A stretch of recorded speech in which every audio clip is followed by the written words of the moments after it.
Et M. Roger Kelinga, porte-parole adjoint du chef de l'État, nous a rejoint sur ces plateaux pour la lecture des ordonnances présidentielles. Bonsoir et bienvenue. Bonsoir, merci. Ordonnance numéro 26/005 du 28 février 2026 portant autorisation de la prorogation de l'état de siège sur une partie du territoire de la République démocratique du Congo.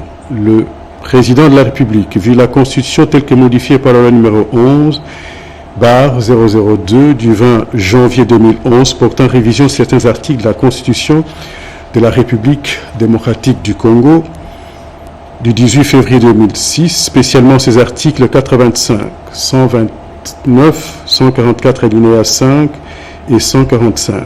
Vu la loi numéro 25/056 du 22 décembre 2025 portant habilitation du gouvernement, spécialement ces articles 1er, 2 et 3, vu tel qu'est complété à ce jour l'ordonnance numéro 21/015 du 3 mai 2021 portant proclamation de l'état de siège sur une partie du territoire de la République démocratique du Congo, spécialement son article 1er, vu l'ordonnance numéro 24/88 du 11 octobre 2024 portant autorisation et fonctionnement du gouvernement, modalité de collaboration entre le président de la République et le gouvernement ainsi qu'entre les membres du gouvernement, vu l'ordonnance numéro 24/022 du 1er avril 2024 portant nomination d'un Premier ministre, vu l'ordonnance numéro 25/247 du 7 août 2025 portant nomination des vice-premiers ministres, des ministres d'État, des ministres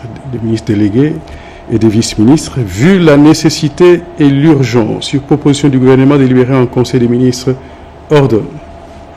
Article 1er est autorisé conformément à l'article 144, alinéa 5 de la Constitution, pour une période de 15 jours, prenant cours le 3 mars 2026, la prorogation de l'état de siège proclamé par l'ordonnance numéro 21/015 du 3 mai 2021.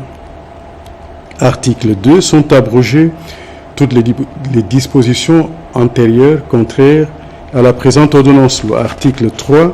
La présente ordonnance-loi entre en vigueur à la date de sa promulgation, faite à Kinshasa le 28 février 2026, Félix Antoine Tshisekedi Tshilombo, Judith Suminwa Tuluka, Première ministre, pour copie certifiée conforme à l'original.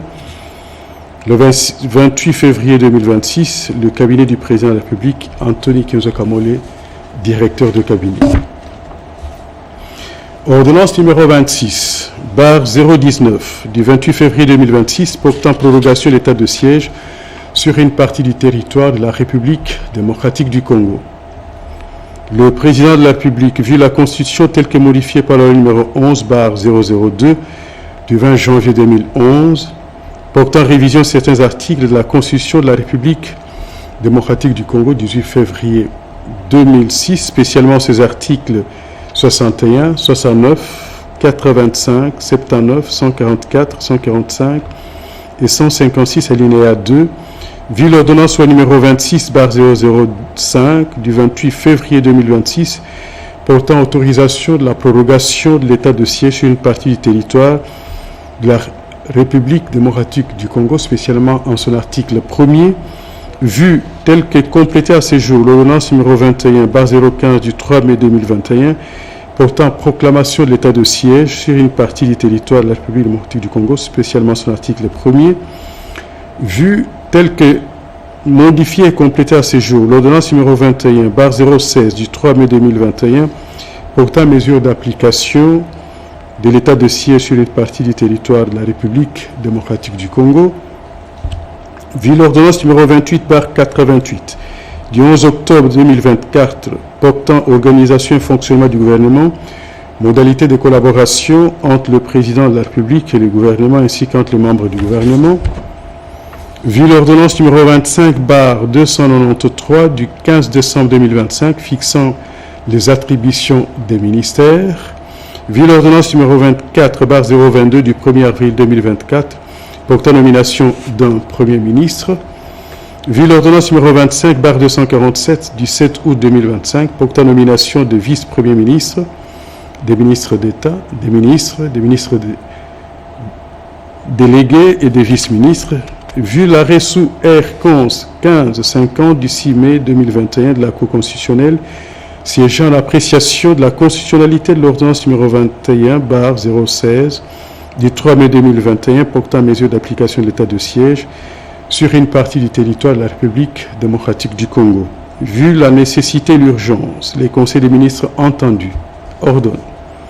Article 1er. Est prorogé pour une période de 15 jours, prenant cours le 3 mars 2026, l'ordonnance numéro 21/015 du 3 mai 2021, telle que complétée à ce jour, portant proclamation d'état de siège sur une partie du territoire de la République démocratique du Congo. Article 2. Sont abrogées toutes les dispositions antérieures contraires à la présente ordonnance. Article 3. La Première ministre, le vice-premier ministre, ministre de l'Intérieur, Sécurité, Décentralisation, Affaires coutumières, le vice-premier ministre, ministre de la Défense nationale et ancien combattant, ainsi que le ministre d'État, ministre de la Justice et garde des Sceaux, sont chargés, chacun en ce qui les concerne, de l'exécution de la présente ordonnance qui sort ses effets à la date de sa signature. Faite à Kinshasa, le 28 février 2026, Félix Antoine Tshisekedi Tshilombo, Judith Suminwa Tuluka, Premier ministre, pour copie certifiée conforme à l'original. Le 28 février 2026, le cabinet du président de la République, Anthony Kenzo Kamole, directeur de cabinet. Merci M. Roger Kalinga pour la lecture de ces ordonnances présidentielles. Je rappelle que vous êtes porte-parole adjoint du président de la République. Merci. En bref et en image. En bref et en image, le 4 officiers de l'armée rwandaise ont été sanctionnés par le département américain. 4 responsables rwandais et l'ensemble de forces de défense rwandaises sanctionnées par les États-Unis pour leur implication dans la déstabilisation de la RDC. Les personnalités concernées sont Stanislas Gashugi, Ruki Karuzizi, Mubarak Munganga, et également connu sous le nom de MK Mubarak, et Vincent Nyakaroudi. Tous sont basés à Kigali et sont accusés par Washington de jouer un rôle dans l'instabilité persistance dans l'est de la RDC. Cette décision intervient dans un contexte de tension accrue dans le province du Nord Kivu et Sud Kivu. Les États-Unis reprochent aux autorités rwandaises d'apporter un appui au mouvement rebelle M23 AFC en dépit des appels répétés de la communauté internationale en faveur du retrait de forces rwandaises sur le territoire congolais. À l'international, les frappes israélo-américanisées s'y sont intensifiées aujourd'hui contre l'Iran. Israël vient de larguer 6 bombes. En réponse, plusieurs bases militaires américaines ont été attaquées par l'Iran, ce qui a provoqué la fermeture de l'aéroport de Dubaï. Oscar Balkaïch. Nouvelle escalade de la violence ce dimanche 1er mars 2026. L'Iran a répliqué et lancé de nouvelles attaques sur Israël et des bases américaines dans les Golfe. Des explosions ont été entendues à Dubaï, aux Émirats arabes unis. Et le président américain Donald Trump menace l'Iran d'une riposte militaire sans précédent en cas de représailles. Ainsi, l'image de pays du Golfe comme havre de paix et de prospérité a été brutalement altérée. Les frappes des drones iraniennes ont touché le samedi 28 février 2026 des hôtels luxueux de Dubaï ainsi que son aéroport international, celui de Kuwait City et des bâtiments résidentiels à Manama, puis les ports de Duqm au Sultanat d'Oman et un pétrolier au large de ses côtes le dimanche 1er mars 2026. Les frappes américaines et israéliennes ont coûté la vie au guide suprême, l'ayatollah Ali Khamenei, que Trump qualifie de l'une des personnes les plus diaboliques de l'histoire. La fille d'Ali Khamenei, son gendre et sa petite-fille ont également été tués selon les médias iraniens.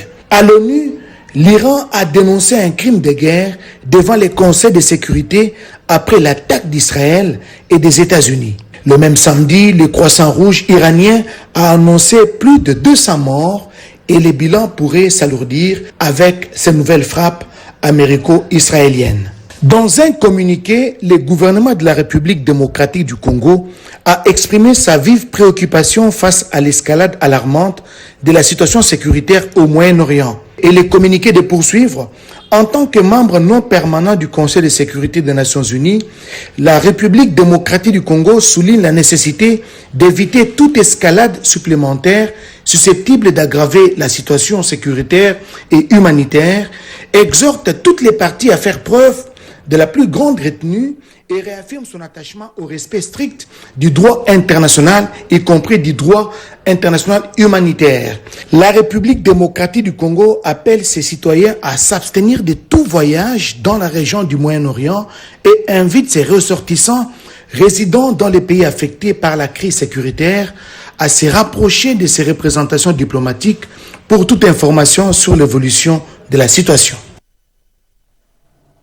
Je le disais à l'entame de cette édition, c'est 8 mars, c'est la journée de droits de femmes. Kinshasa a organisé une marche pour la paix hier, dimanche, pour marquer le début des activités consacrées à ces mois de mars.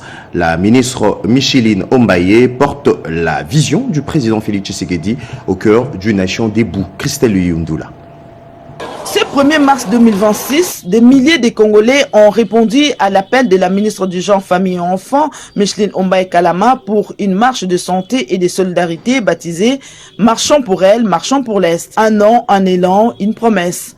Au milieu de la foule, Micheline Ombaye Kalama s'est tenue sur le terrain, marchant pas à pas avec les femmes, aux côtés des hommes engagés dans la promotion de la masculinité positive, de jeunes et des leaders communautaires. Sa présence active et engagée a donné à cette mobilisation une dimension profondément humaine.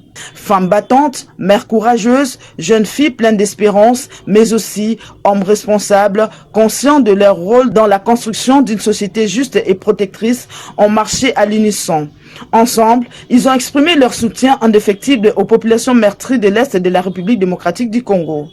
Le cortège a traversé la ville dans une atmosphère de communion patriotique. L'arrivée au mémorial du Génocoste fut un moment d'une intensité rare. Ces lieux de mémorial dédiés aux victimes des génocides congolais perpétrés pour des gains économiques rappellent les blessures de l'histoire et la nécessité impérieuse de justice et de paix.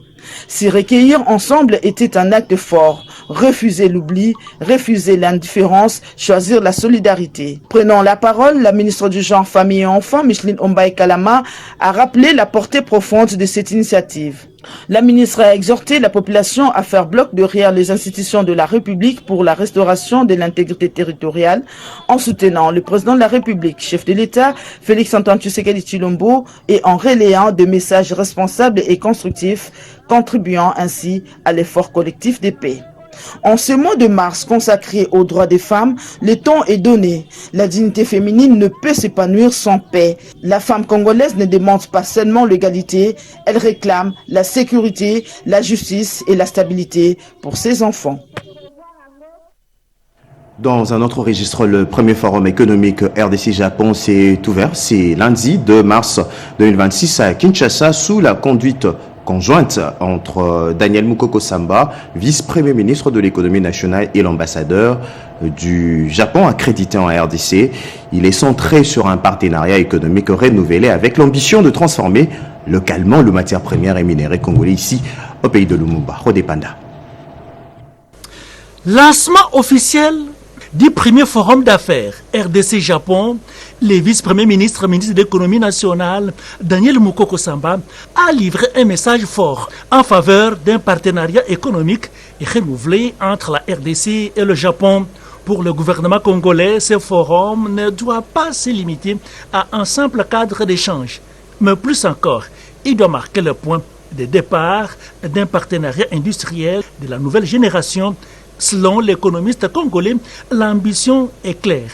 L'ambition du gouvernement congolais est claire. Nous voulons transformer localement. Nous voulons développer des chaînes de valeur des batteries, des unités de transformation minière à haute valeur ajoutée, des zones économiques spéciales industrielles, des partenariats technologiques dans la métallurgie avancée et le recyclage. Les entreprises japonaises, fortes de leur expérience dans l'électronique, l'automobile, les matériaux avancés et les technologies propres, peuvent jouer un rôle déterminant dans cette nouvelle phase. J'aimerais rassurer les investisseurs japonais que le gouvernement congolais poursuit des réformes structurelles importantes visant l'amélioration du climat des affaires.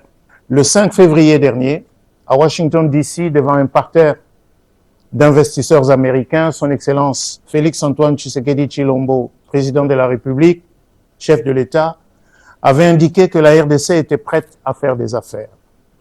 La RDC est ouverte aux investisseurs sérieux, patients.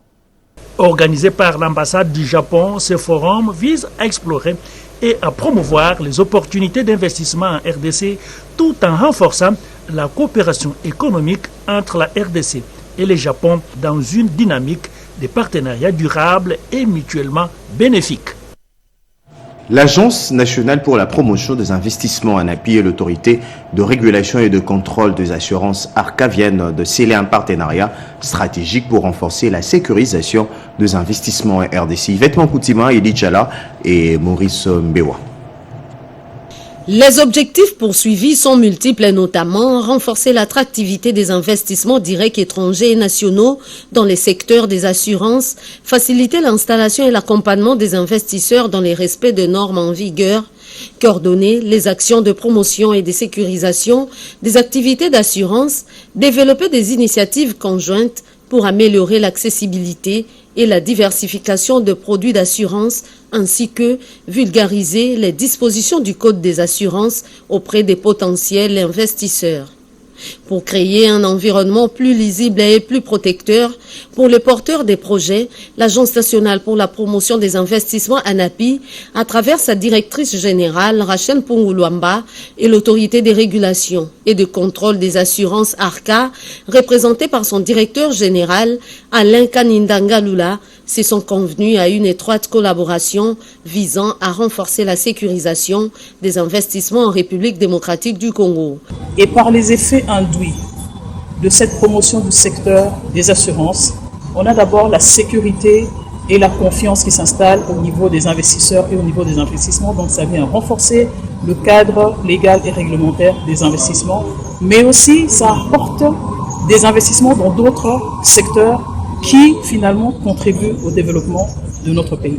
Donc la collaboration aujourd'hui entre nos deux institutions a vraiment pour objectif de conjuguer nos efforts, d'avoir une synergie en termes d'échange d'informations, mais également, pourquoi pas, accompagner l'ANAPI dans ses missions de promotion pour des aspects techniques qui peuvent être abordés sur le secteur des assurances. Donc nous pouvons travailler de manière beaucoup plus dynamique. L'intégration du secteur des assurances dans la stratégie des promotions des investissements constitue un signal fort adressé aux opérateurs économiques.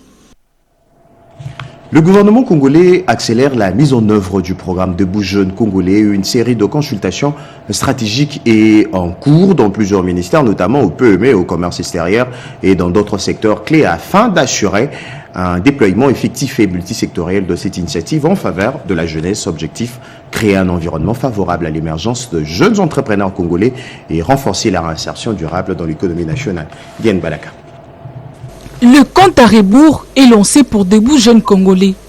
À l'approche de son lancement officiel, le ministre de l'Entrepreneuriat et des petites et moyennes entreprises, Justin Kalumba Mwanangungu, porteur du projet, intensifie les échanges avec d'autres membres du gouvernement afin de garantir la cohérence et l'efficacité de ce programme dédié à l'autonomisation des jeunes. Au ministère du Commerce extérieur, avec Julien Paloukou, les discussions ont porté sur les soutiens aux petites et moyennes entreprises ainsi que sur la simplification des procédures administratives pour faciliter l'accès des jeunes entrepreneurs au marché. Nous sommes venus voir avec le ministre du Commerce extérieur comment est-ce qu'à partir du travail excellent qu'il est en train d'abattre au niveau du commerce extérieur de notre pays, nous pouvons avoir toutes les synergies pour que ces programmes prennent corps le plus rapidement possible. Et donc, nous sommes en train d'asseoir vraiment la synergie gouvernementale pour que dans tous les pans du programme, il y ait du répondant. À l'éducation nationale, Raïssa Malou a insisté sur la nécessité d'adapter les informations aux réalités du marché de l'emploi afin de mieux préparer les jeunes aux opportunités professionnelles. Du côté des postes et télécommunications, José Panda a évoqué les déploiements d'outils numériques pour accompagner les jeunes dans l'innovation et l'entrepreneuriat. Enfin, au ministère de Mines, Louis Watum Kabamba examine les mécanismes de finances durables du programme un pilier essentiel pour assurer sa pérennité. Le lancement officiel des débuts jeunes congolais est prévu le 30 juin prochain, un programme ambitieux qui entend placer la jeunesse congolaise au cœur de la transformation économique du pays. Faisons à présent un tour à Kinkole, plus loin du centre-ville, pour vous narrer l'histoire de ces enfants devenus responsables de leur survie. Si certains vous sollicitent leur service, en dégustant les liboquets, d'autres s'y font passer pour vos guides. Ces jeunes guides le visiteur en leur proposant 2 endroits appropriés pour la détente, un service qui paye bien, comme le témoigne un garçon aperçu par les reporters de la RTNC. Mireille Ndeke a fait le travail à notre place. Un phénomène s'est installé dorénavant à Kinkole, dans la commune de Lansele. L'on remarque la présence d'enfants marqués par des dynamiques complexes, incluant des enfants en situation de rue, souvent livrés à eux-mêmes et des initiatives de prise en charge. C'est le cas de ce jeune garçon âgé de moins de 16 ans qui se retrouvait dans la rue, non pas pour la délinquance, mais plutôt pour la survie de sa famille. 2017. Papa kufa utia na mama ka loboko moko to la seti na liboto na biso yango biso mo to ka luka mwanda mbwe to bakisaka da biso to tangaka kufuta klasi mwanda mbwe osangisa to liaka osoma bilamba na biso. Une fois qu'il aperçoit un véhicule, il se pointe pour proposer son service, qui est le guide. Il va ensuite vous amener à destination en empruntant un itinéraire raccourci.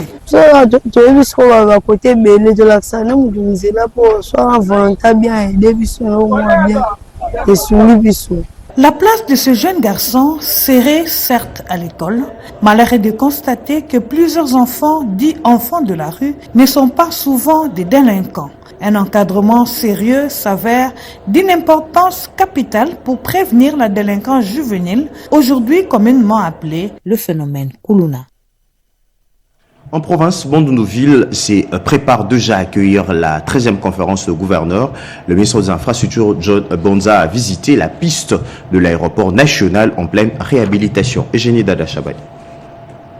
En prélude de la 13e conférence des gouverneurs prévue incessamment à Bandundu-Ville, dans la province de Kwilu, la piste de l'aéroport national de Bandundu est en pleine réhabilitation sous la supervision du ministre des Infrastructures et Travaux publics, John Banzalunda.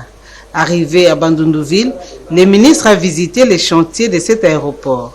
Il a instruit les maçons à accélérer les travaux. Dès là, il s'est rendu au gouvernorat où il a tenu une conférence de presse. Question de faire le point de l'état d'avancement des travaux. Bon, les travaux se font à un rythme qui ne correspond pas aux urgences que nous avons. Donc on doit absolument accélérer. On ne peut pas parler aujourd'hui de pourcentage. On doit absolument...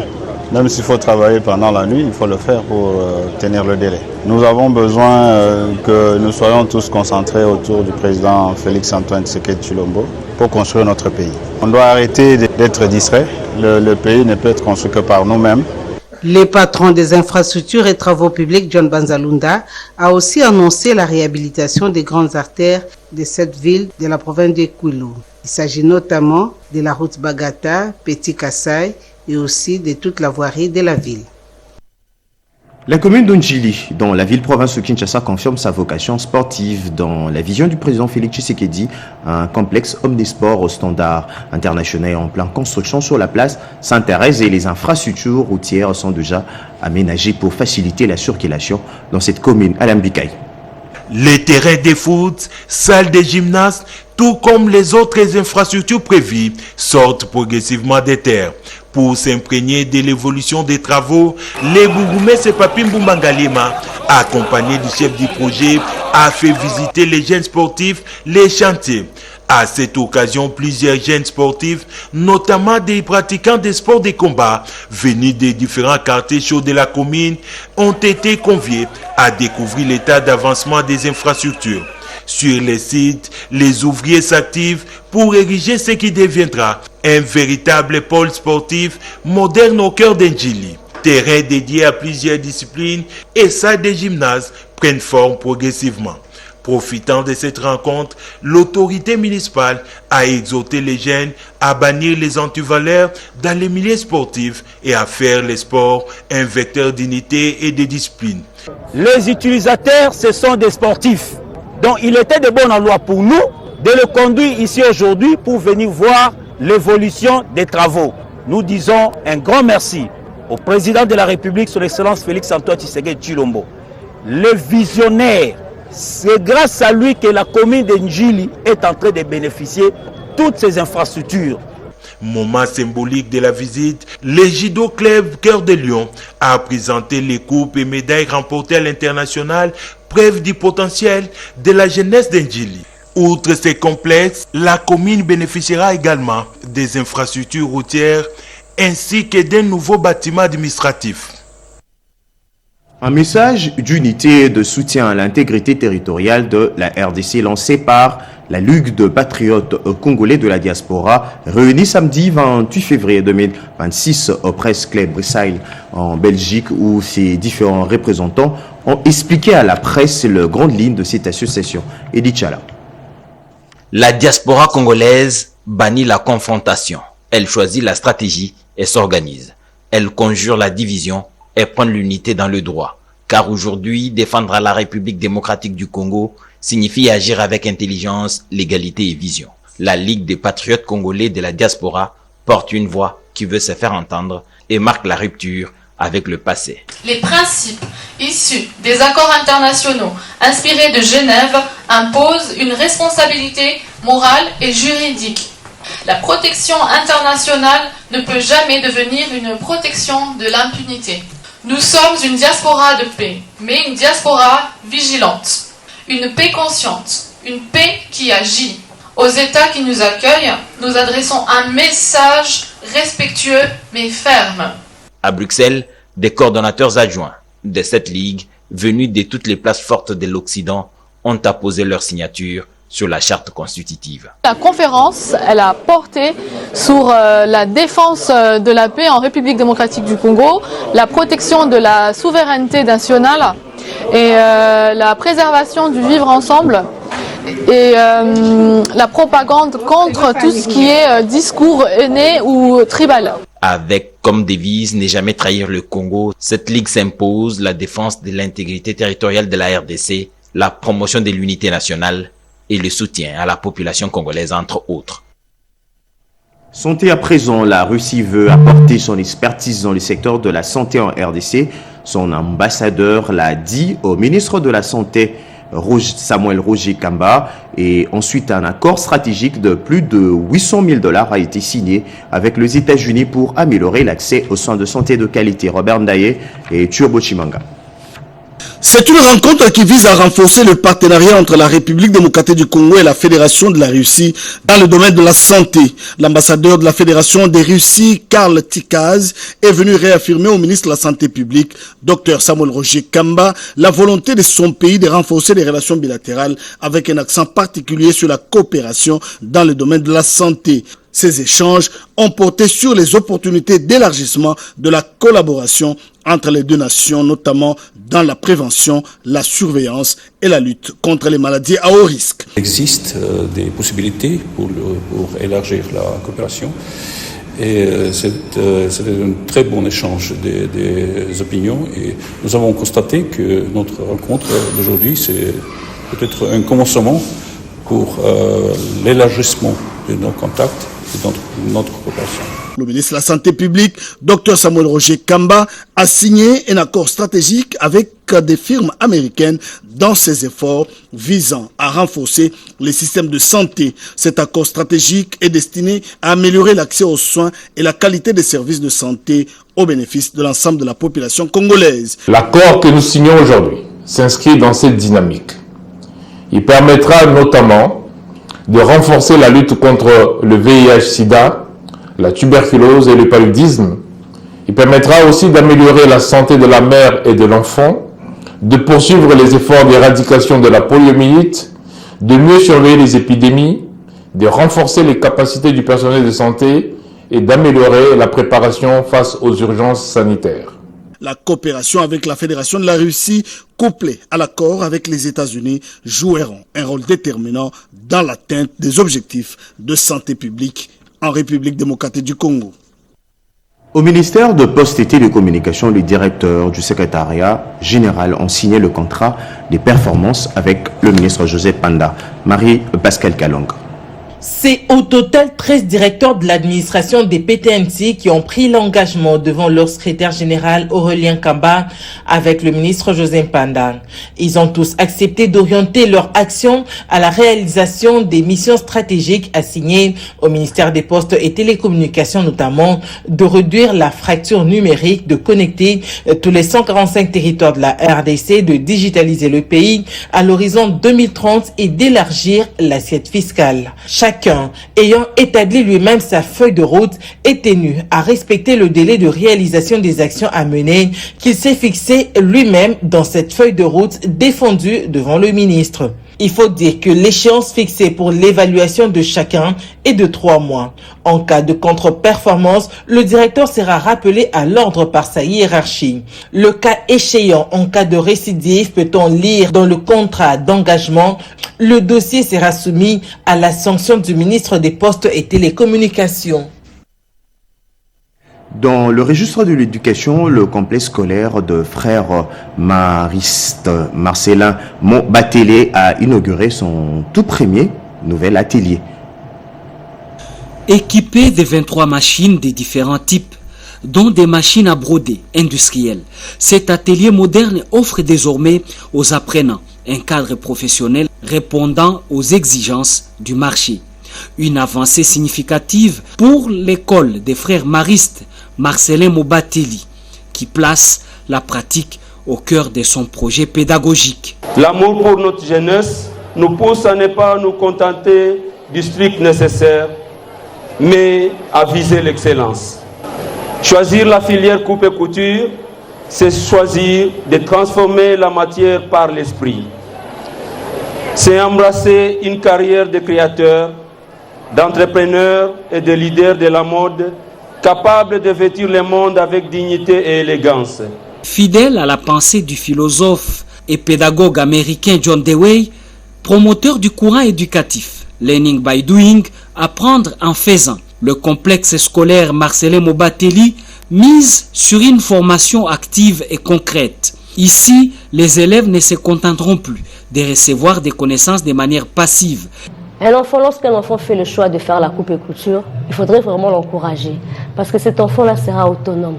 Il ne sera pas dépendant et il vous sera vraiment utile dans l'avenir. Nous avons la machine à broderie, de machine de piquet plate électrique, la machine à pédale, la machine à main.